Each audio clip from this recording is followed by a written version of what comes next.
quiero compartir con ustedes el siguiente video sobre un artículo científico, los antecedentes de la protesta, una mirada a la violencia generalizada y el menoscabo de los derechos fundamentales. A lo largo de la historia, los pueblos han tenido la constante necesidad de expresar sus inquietudes, descontentos y puntos de vista. Por lo general, esto lo hacían a través de la protesta. Durante mucho tiempo, las masas han unido y han batallado contra la injusticia a través de diversos métodos, en donde solía prevalecer la violencia. De allí que muchas protestas terminaron en masacres, revoluciones, guerras, asaltos, vandalismos y en una vulneración sistemática de los derechos humanos. Es tanto el impacto e importancia de la protesta por su fuerza social, se ha sido necesario que los ordenamientos jurídicos modernos prevén normas que regulen esta actividad y establezcan mecanismos de protección para quienes hacen parte de las protestas. Dada la explicación sobre los antecedentes históricos de la protesta, surgen los siguientes interrogantes. ¿Cuál ha sido el desarrollo histórico de la protesta? ¿O cuál ha sido el papel que ha tenido la violencia y los derechos fundamentales dentro de los antecedentes de este fenómeno social? Para aclarar un poco nuestras inquietudes, se hace necesario investigar sobre estos conceptos, sobre el derecho a la protesta, y se hace necesario citar a algunos autores que han intervenido y que han hablado sobre este tema que es tan importante. Para Gargarella, el 2005, considera que los métodos convencionales de participación ciudadana suelen ser individualistas, inalcanzables para grupos amplios de ciudadanos. Para Gargarella, en el 2005, que intenta explicar que la protesta se ha convertido en una herramienta social que garantiza la libre expresión, la libre asociación y el brindar espacios para que la sociedad exprese sus inconformidades. Mientras que para Méndez define un tipo de protesta como lo es el boicot como un conjunto de acciones que son llevadas a cabo para manifestar o expresar la negación a continuación con una relación comercial, política o personal, bien sea una persona natural o jurídica. Mientras tanto, para Espavente, en el 2016, considera que la huelga se manifiesta y que ésta se refiere al cese de actividades laborales y a la abstinencia de hacer lo que la autoridad espera que haga. En Colombia, el derecho a la huelga se encuentra consagrado en el artículo 56 de la Constitución Política.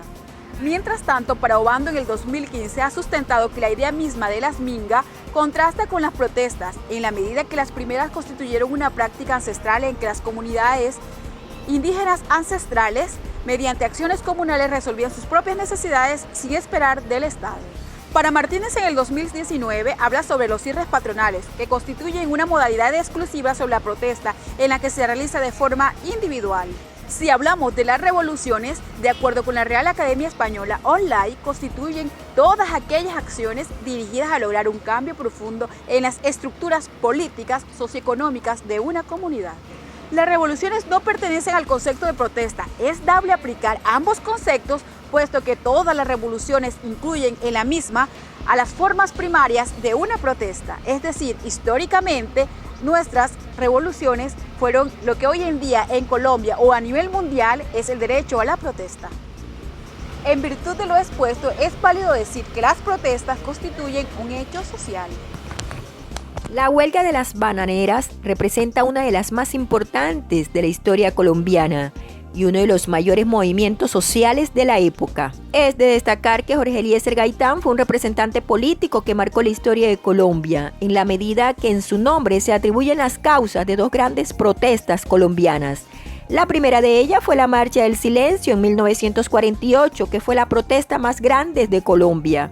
Hasta la época, esta reunió a más de 100.000 habitantes, quienes se conglomeraron en la Plaza de Bolívar, en la capital, y en total silencio manifestaron su descontento frente a las masacres ocurridas en la época y los altos índices de violencia y delincuencia de la misma.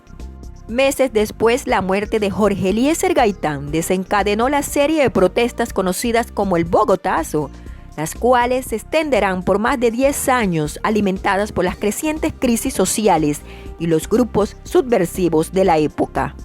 En años posteriores, Colombia sería testigo de nuevas protestas como el paro cívico de 1971, el paro agrario del 2013 y el universitario del 2018, además del reciente paro nacional del 2019-2020, en el que diferentes sectores del país marcharon y protestaron por el descontento causado por los acuerdos de paz con la FARC.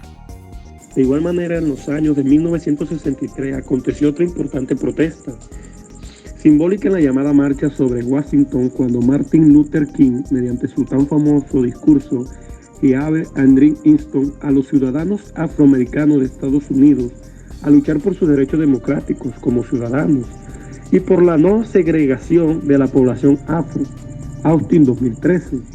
Posteriormente, otras protestas sacudieron la historia en 1968, cuando estudiantes y obreros franceses se unieron contra el sistema económico y universitario de la época, o acaso como ocurrió en 1989 en Alemania, en la protesta como conocida la Marcha del Lunes, desarrollada entre el 9 de octubre de 1989 y el 9 de noviembre del mismo año, tomando su nombre debido a cada lunes. Miles de alemanes manifestarían como velas en su mano contra el régimen comunista y las crisis sociales de la época. Pacheco en el 2015. Si bien la historia de América Latina ha estado llena de alzamientos armados y protestas en menester, tomar como un punto de partida desde el siglo XX, cuando la mayoría de los países tomaban la democracia como forma de gobierno, el descontento de las clases sociales menos favorecidas, el de los trabajadores con escasos derechos laborales, transición de numerosas naciones a regímenes democráticos, desencadenando una serie de protestas que ayudaron a consolidar el Estado de Derecho. Desde el marco legal y a través de la historia, y desde el marco internacional, a partir del siglo XX fue reconocida formalmente, a saber, en 1948 y el artículo 20 de la Declaración Universal de los Derechos Humanos, Pacto Internacional de los Derechos Civiles y Políticos de 1966, los derechos sobre la protesta. También fue reconocido el derecho de la reunión pacífica en su artículo 21. Igual forma el Convenio Internacional de los Derechos de los Niños de 1989. Convenio Internacional para toda la forma de discriminación racial de 1965. La Declaración Americana de los Derechos y Deberes del Hombre y en la Convención Americana sobre los Derechos Humanos. Desde el marco nacional en Colombia, el artículo 37 y 38 de la Constitución Política de 1991, los cuales disponen el derecho a la libre asociación y el derecho que existe a toda persona, a todo pueblo, para reunirse y manifestar pública y pacíficamente bajo las limitaciones que expresamente disponga la ley. En cuanto al derecho a la protesta que le asiste a los niños, el artículo 32 del Código de Infancia y Adolescencia. En conclusión, ya sea como manera de representar el descontento de un pueblo, una lucha contra la crisis social, un método de legislación y participación ciudadana, la propuesta toma importancia y asciende hacia altos estados en los estados democráticos que pueblan el mundo moderno. Puesto que el pueblo tiene voz y voto, asimismo es la protesta. El pueblo encuentra el medio para ejercer y hacer oír. En suma, la protesta rectifica que el poder no recae exclusivamente en los regentes, representantes, líderes, gobernantes o presidentes, sino que en el pueblo a quienes recae el poder, de modo que la protesta es el levantamiento del pueblo para hacer valer sus intereses y depende de un tercero. Esto significa que la protesta deba ser violenta, ya que en un país como Colombia, que ha sido constantemente golpeado por la violencia, tiene una historia llena de sangre, no es válido que se siga promocionando una cultura de violencia. Los antecedentes abordan y dan fe de que la astucia puede llevar a más cosas positivas en las protestas y manifestaciones mucho más eficaces que las violentas. Es un menester para el territorio, para el pueblo colombiano, para los pueblos del mundo, que las protestas para hacer valer nuestros intereses sean de forma pacífica.